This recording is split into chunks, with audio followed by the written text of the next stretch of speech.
नमस्ते किसान साथियों।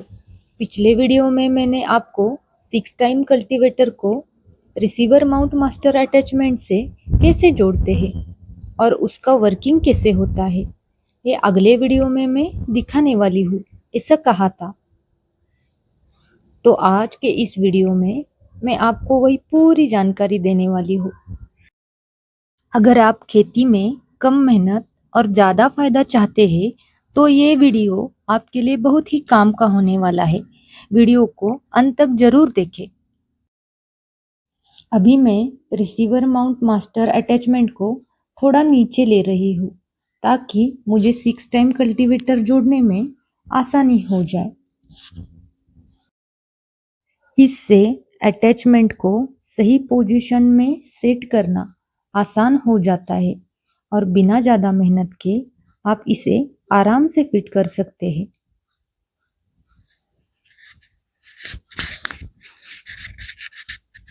अब मैं कल्टीवेटर को धीरे धीरे अलाइन करके रिसीवर माउंट मास्टर अटैचमेंट में फिट करूंगी। ध्यान रखें कि दोनों हिस्से में सही तरीके से मैच हो, तभी पिन आसानी से लगेगा और अटैचमेंट मजबूत रहेगा। हमारा एक साइड का अटैचमेंट तो लग गया। अब हम दूसरी साइड का अटैचमेंट भी उसी तरह से लगाएंगे जैसे आपने पहले देखा। उसी प्रोसेस को फॉलो करते हुए हम क्लैंप को सेट करेंगे और बाद में स्पैनर की मदद से अच्छे से टाइट करेंगे। क्लैंप को सेट करके स्पैनर से टाइट करने के लिए मैं रिसीवर माउंट मास्टर अटैचमेंट को थोड़ा ऊपर ले रही हूँ ताकि क्लैंप सही पोजीशन में आ जाए और उसे फिट होने में आसानी हो।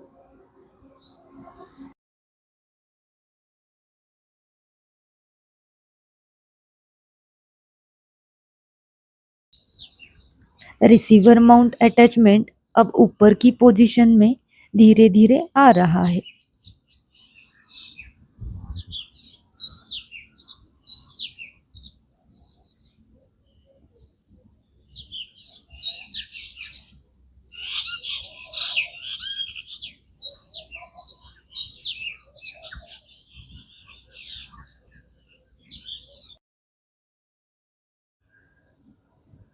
अब हम स्पैनर की मदद से क्लैंप को अच्छी तरह से टाइट करेंगे।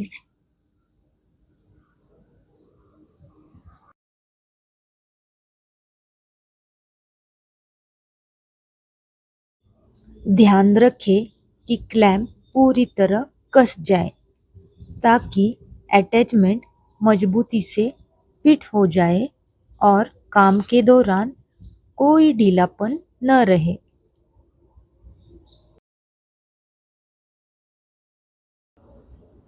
अब मैं एक एक करके सभी क्लैंप्स को चेक कर रही हूँ।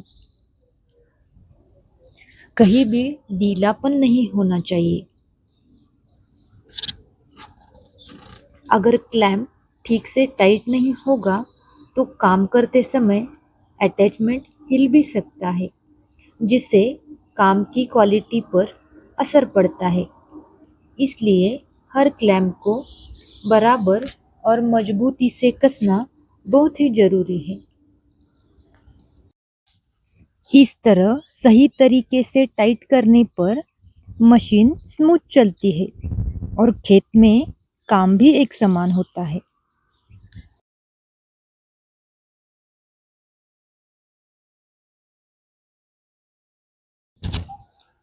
सही फिटिंग से न सिर्फ काम आसान होता है बल्कि मशीन की लाइफ भी बढ़ती है और मेंटेनेंस भी कम लगता है। मजबूत फिटिंग ही देती है बेहतरीन परफॉर्मेंस।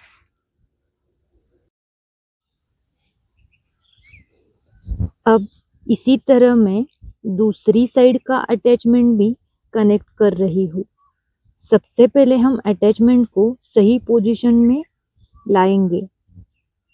दोनों साइड का लेवल बराबर होना चाहिए, तभी कल्टीवेटर सही तरीके से काम करेगा। अब मैं क्लैंप्स को सेट कर रही हूँ और एक एक करके उन्हें स्पैनर की मदद से टाइट करूंगी।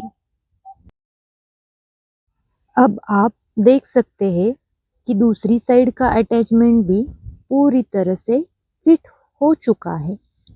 अब पूरा सेटअप मजबूत, बैलेंस और काम के लिए तैयार है।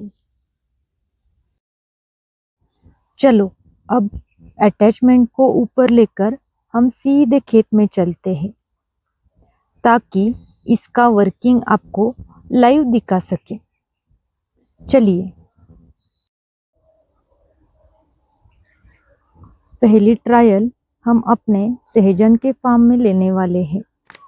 अब मैं बटन दबाकर अटैचमेंट को धीरे धीरे जमीन की तरफ नीचे ले जा रही हूँ, ताकि हम इसकी सही गहराई और सेटिंग चेक कर सकें। इस बात का ध्यान देना जरूरी है कि अटैचमेंट को कंट्रोल में ही नीचे लाना है, ताकि इसके टाइन्स सही तरीके से मिट्टी में जाए।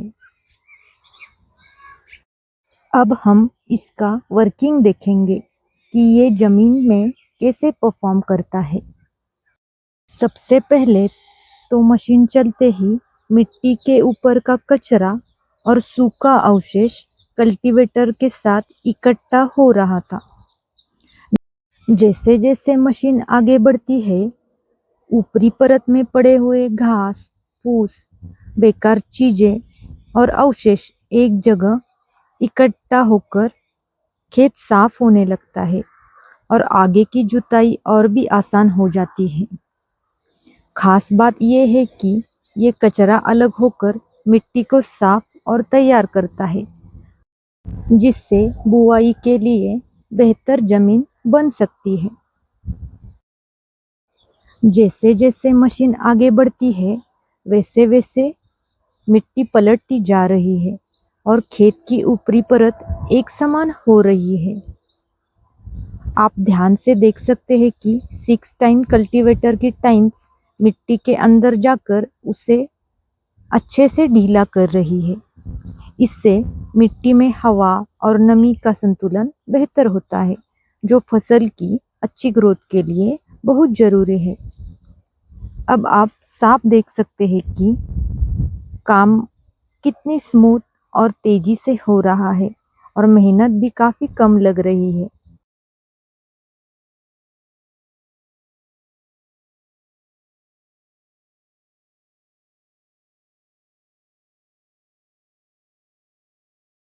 काफी ज्यादा कचरा और फसल के अवशेष 6 टाइम कल्टीवेटर के टाइन के बीच में फंस गए थे, इसलिए हमने पहले उसे निकलवाने का सोच लिया था।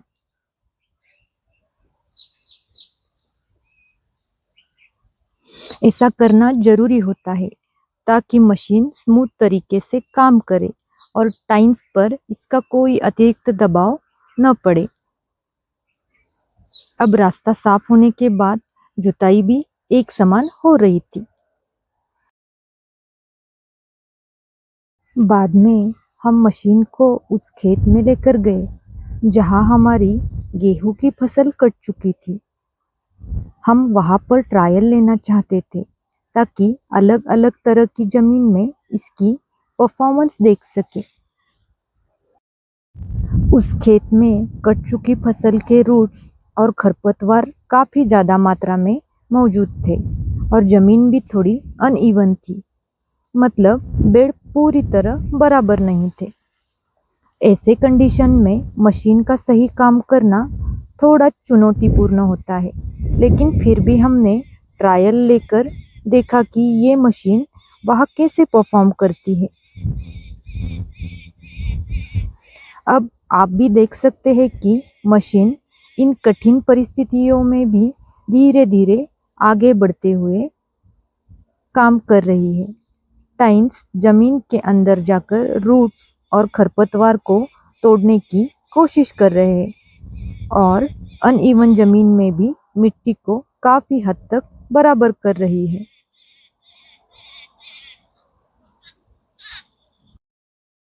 अब आप देख रहे होंगे कि टाइन्स मिट्टी को अंदर से अच्छी तरह ढीला कर रही है। जैसे जैसे मशीन आगे बढ़ रही है, टाइन्स मिट्टी को अंदर से तोड़ रही है और सख्त परत को नरम बना रही है। इससे मिट्टी भुरभुरी हो जाती है, जिससे जड़ों को फैलने के लिए एक बेहतर जगह मिलती है। साथ ही मिट्टी में हवा का संचार भी बढ़ता है, जो फसल की अच्छी ग्रोथ के लिए बहुत जरूरी है।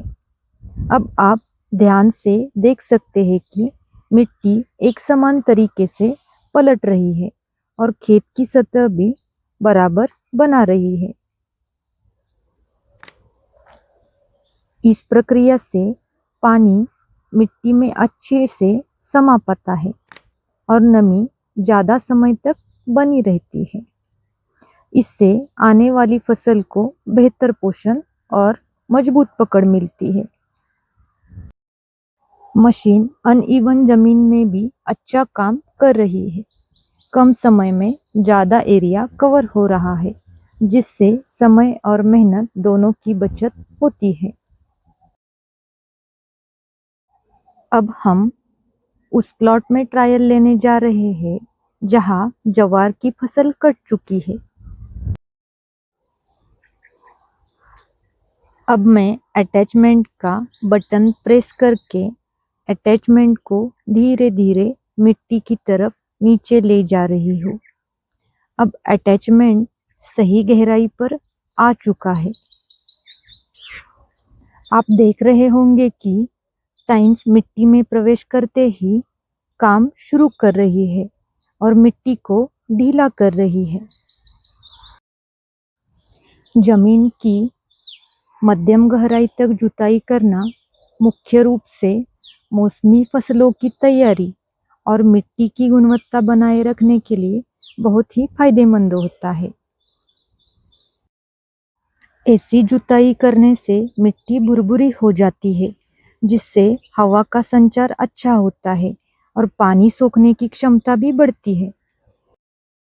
जमीन के ऊपरी परत में मौजूद खरपतवार जड़ों सहित निकल जाता है और मिट्टी में मिलकर सड़ने के बाद जैविक खाद बन जाता है।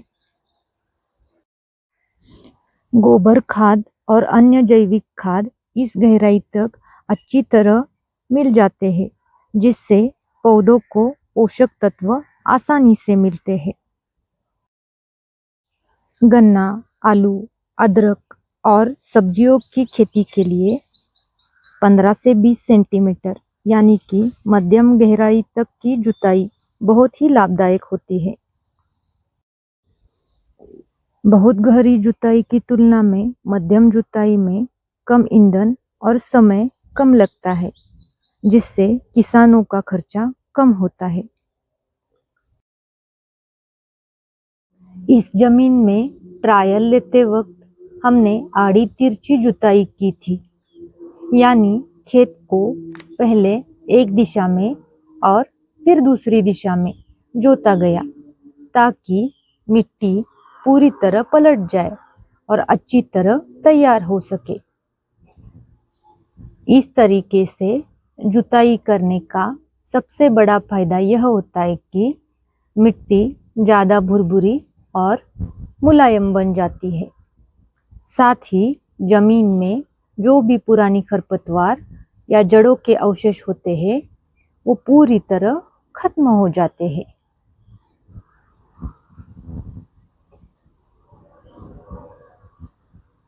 आड़ी तिरछी जुताई से मिट्टी के अंदर तक हवा पहुंचती है, जिससे जमीन की उर्वरता बढ़ती है और फसल की जड़ों का अच्छा विकास होता है। जुताई की वजह से मिट्टी बराबर हो जाती है और खेत बीज बोने के लिए पूरी तरह से तैयार हो जाता है। छोटी मशीन और बड़ा काम, यही है स्मार्ट फार्मिंग। एटीवी के साथ 6 टाइम कल्टीवेटर का ये इनोवेशन आज के मॉडर्न फार्मिंग में एक खास जगह बना रहा है। जी हाँ किसान साथियों, एटीवी को 6 टाइम कल्टीवेटर में बदलना यही हमारा नया इनोवेशन है। हमने खेती को और ज़्यादा स्मार्ट, आसान और किफ़ायती बनाने की कोशिश की है। आज के समय में खेती को आसान और स्मार्ट बनाने के लिए ऐसे आधुनिक उपकरणों का इस्तेमाल करना बहुत ज़रूरी हो गया है। अगर आप भी अपनी खेती में बेहतर रिजल्ट चाहते हैं, कम मेहनत में ज़्यादा उत्पादन लेना चाहते हैं और अपने खेत की मिट्टी की क्वालिटी सुधारना चाहते हैं, तो ये 6 टाइम कल्टीवेटर आपके लिए एक समझदारी भरा और फायदेमंद निवेश साबित हो सकता है। कम लागत में, कम समय में और कम मेहनत में ज़्यादा काम करना, यही इस इनोवेशन की सबसे बड़ी खासियत है। खास एग्री सेक्टर के लिए तैयार किया गया ये सेटअप सिर्फ एक मशीन नहीं है, बल्कि खेती को आसान बनाने की एक नई सोच है। अब खेती सिर्फ मेहनत नहीं, स्मार्ट तरीके से करने का समय आ गया है। हर किसान बनेगा स्मार्ट टेक्नोलॉजी के साथ। किसान साथियों, आपको ये इनोवेशन कैसा लगा कमेंट करके मुझे ज़रूर बताइएगा और ऐसे ही नए नए एग्री इनोवेशंस देखने के लिए लाइक करें, शेयर करें और सब्सक्राइब करना मत भूलिए।